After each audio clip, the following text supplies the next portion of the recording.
Assalamualaikum warahmatullahi wabarakatuh. My name is Immanuel HAKIMI bin ABDUL. My matric number is 1201958.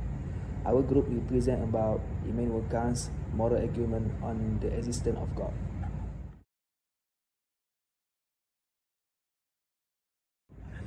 Okay, for the introduction, the existence of God is the compulsory thing and things in our life. But some of the thinkers deny the existence of God by using the philosophical method argument. But Immanuel Kant found the moral argument to counterback the argument. Kant proposed that any moral system inherently assumes God's existence as the progenitor and arbiter of moral absolutes. We cannot prove God's existence through reason or revelation, but we can assume it based on the existence of morality. Problem statement. Spreading the philosophy ideologies about the argument of God do not exist have influence in the society like atheism and agnosticism belief. It would cause misunderstanding, often resulting in chaos in the pure thinking art because lack of justification about it in public. Immanuel Kant has found a pattern of thinking and a way of arguing through morality. The argument to prove the existence of God, and it was morality argument called the moral arguments. The question about this research are: first, who is Immanuel Kant? Second, what are arguments for the existence of God? And last, what is Kant's perspective on the existence of God? Research objective: to know the biography and the history of Immanuel Kant, to identify the moral argument for the existence of God, and to identify Kant's perspective on the existence of God.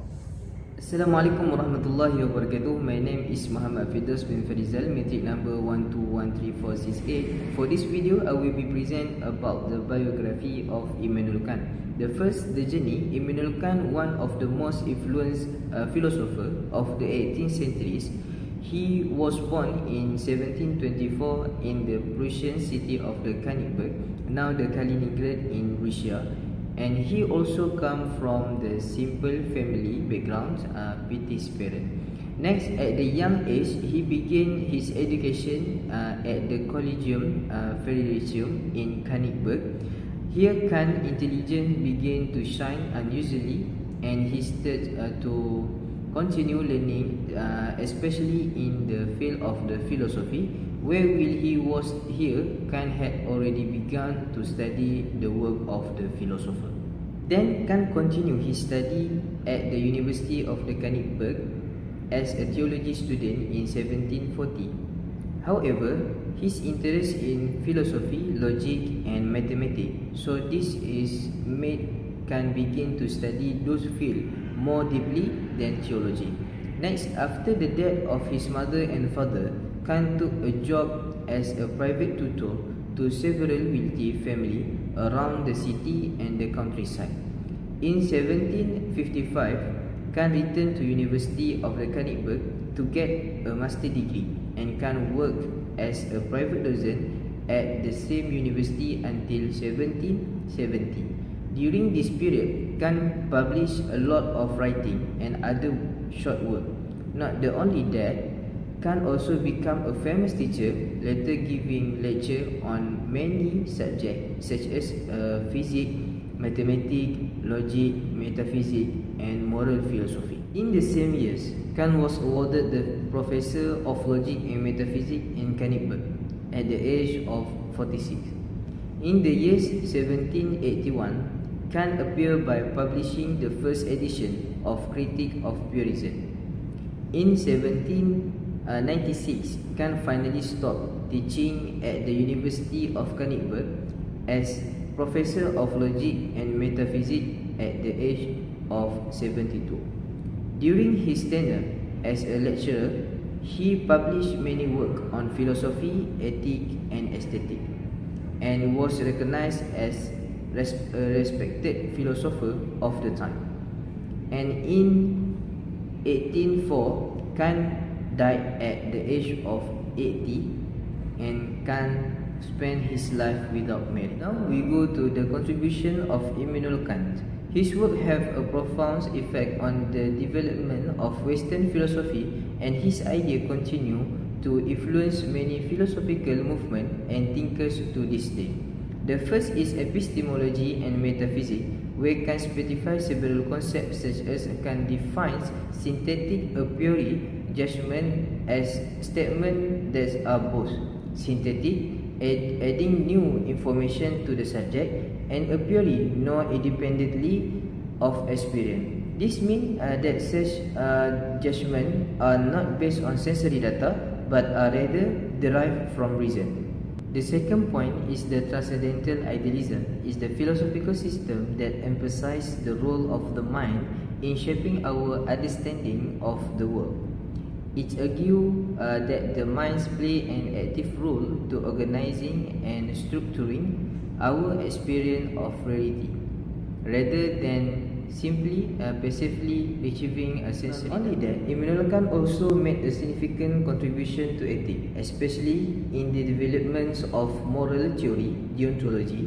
This theory is judge action according to whether they adhere to a valid moral rule rather than the outcome of the actions. This means that if an action follows a valid moral rule, it is morally right regardless of the consequences.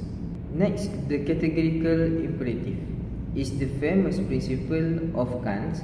This principle is based on the idea that moral law must be universal and apply to all rational beings.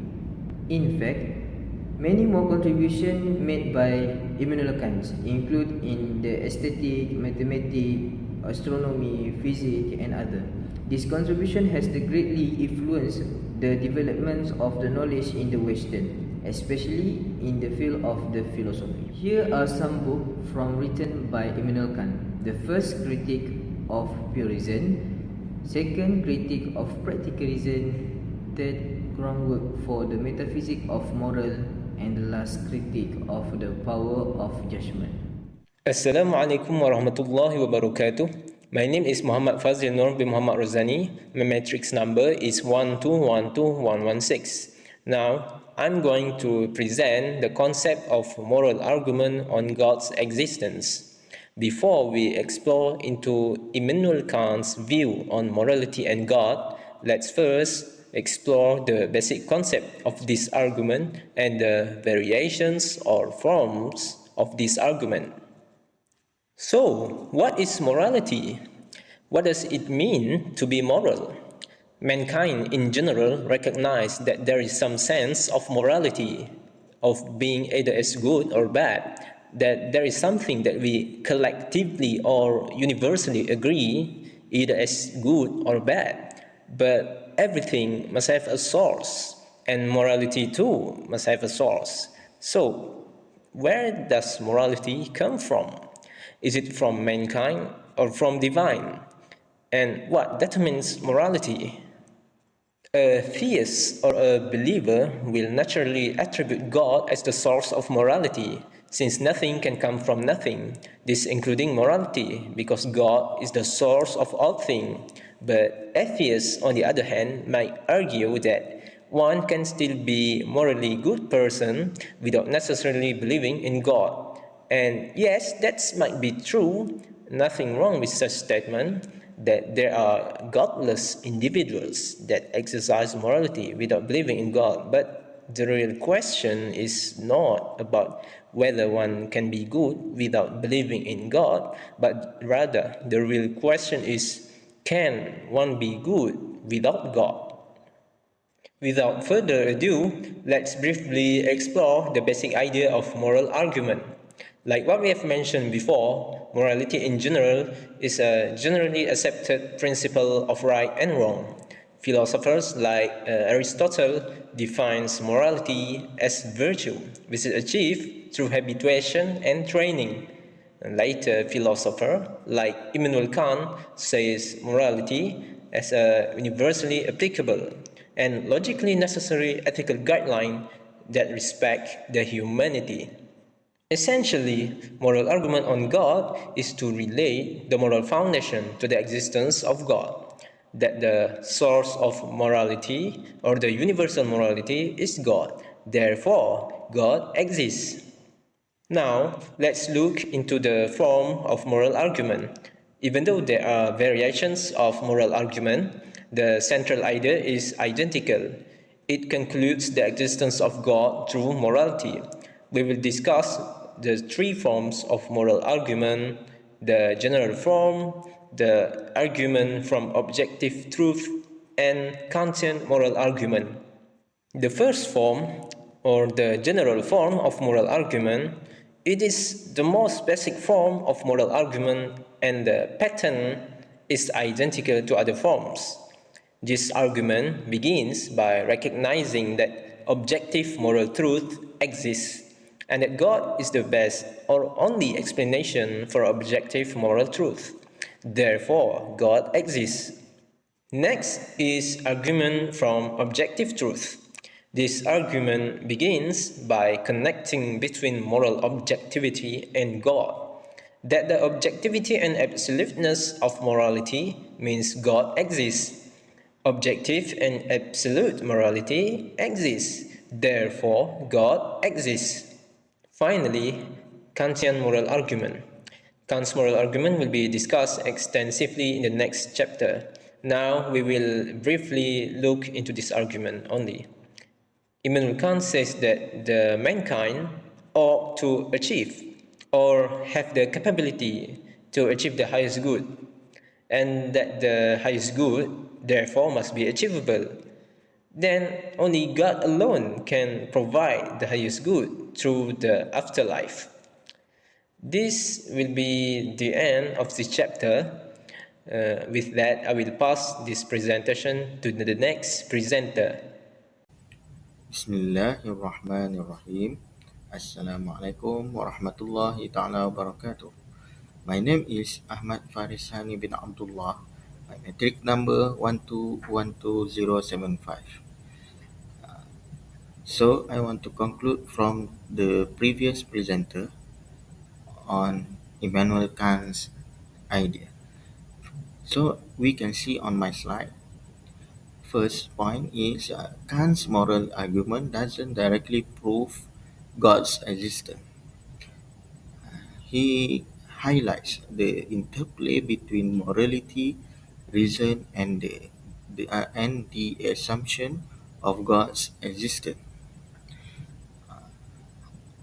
Immanuel Kant also focused on discussing limits of pure reason and the role of practical reason to support his direction. Immanuel Kant also discussed about morality postulates God, necessary hypothesis, and categorical imperative. Firstly, he argues that morality requires belief in the existence of God, which he asserts that one can assume God's existence based on morality. It totally contradicts with Islamic teaching. In Islamic teaching, we get the truth from the revelation, which is Al-Quran and Al-Hadith. Secondly, necessary hypothesis. He considers this assumption of God's existence of necessary hypothesis. It is an essential assumption to resolve a contradiction. Finally, categorical imperative. He states that act only according to maxims, which means principles that you can simultaneously will to become a universal law. In the other words, consider whether your action could be consistently applied by everyone without contradiction. Thank you.